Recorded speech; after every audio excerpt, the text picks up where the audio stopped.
ভোটের আবহে আইএসএফ সমর্থকের বন্ধ ঘরে বোমা বিস্ফোরণের ঘটনায় চাঞ্চল্য ছড়িয়েছে দক্ষিণ চব্বিশ পরগনার ঢোলাহাটে। জানা গিয়েছে সোমবার বিকেল নাগাদ হোসেন মিন নামে এক আইএসএফ সমর্থকের বন্ধ ঘরে এই বিস্ফোরণ হয়। বিকট শব্দে কেঁপে ওঠে গোটা এলাকা। খবর দেওয়া হয় পুলিশে। এরপরেই ঢোলাহাট থানার পুলিশ ঘটনাস্থলে পৌঁছয়। হোসেন শেখ পেশার সূত্রে কলকাতায় থাকেন বলেও জানা যাচ্ছে। অন্যদিকে এই বিস্ফোরণের পর চাপানোতর শুরু হয়েছে আইএসএফ ও তৃণমূলের মধ্যে। তবে এই বোমা কারা রেখেছে তা জানতে পারা যায়নি। আইএসএফ পঞ্চায়েত সদস্য নিয়ামতুল্লাহ হালদারের অভিযোগ, হোসেন শেখের বাড়িতে আগেও বোমা বিস্ফোরণ হয়েছিল।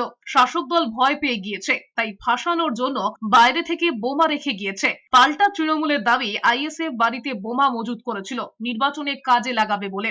আমরা তো মাঠে কাজ করছিলাম, বাড়ি থেকেই ছিলাম না। আমার স্বামী স্ত্রী দুজনেই এখানে থাকি।